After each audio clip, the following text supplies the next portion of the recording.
Salut mes Génie Kids, j'espère que vous passez une excellente rentrée scolaire pour tous ceux qui sont retournés sur les bancs de l'école.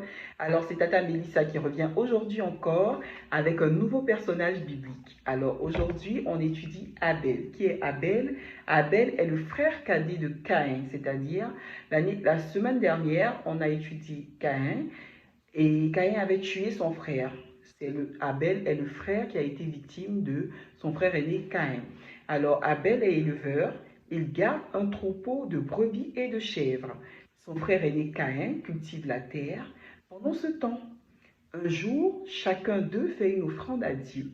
C'est celle d'Abel qui a la préférence, sans doute parce que le jeune homme a donné la partie la plus précieuse de son troupeau, les premiers-nés et leur graisse. Caïn jaloux ne peut supporter ce choix divin. Ne pouvant contenir sa colère, il attire son jeune frère dans un champ et se jette sur lui pour le tuer. L'enfant d'Adam et Ève est tué par son propre frère, qui se laisse envahir par des sentiments destructeurs.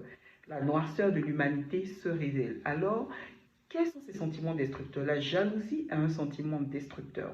Je veux dire à mes génie kids, dès que vous sentez que, parce que votre frère a eu un jouet qui est plus joli que le vôtre, qui est plus intéressant que le vôtre, dès que vous avez un sentiment de jalousie qui commence à vous habiter, allez, courez, faites une prière à Dieu. La prière, c'est quoi? C'est juste communiquer avec Dieu, parler avec Dieu.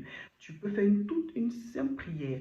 Seigneur Jésus, enlève de mon cœur la jalousie. Enlève de mon cœur la jalousie, car la jalousie est un sentiment destructeur et la jalousie n'est pas bonne conseillère.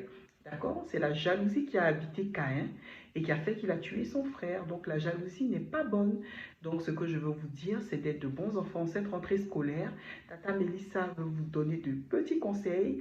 Soyez respectueux de vos parents, soyez respectueux de vos professeurs, de vos maîtres et maîtresses à l'école. Soyez de bons enfants et la petite prière que je peux faire pour vous, c'est que le Saint-Esprit vous accorde son esprit de sagesse et d'intelligence afin que vous soyez excellents à l'école, excellents dans le sport, dans tous les domaines dans lesquels vous allez entreprendre en cette rentrée scolaire.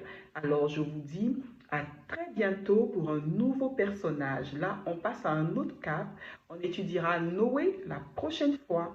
Alors, à bientôt mes génies kids et encore excellente rentrée à vous. Bisous!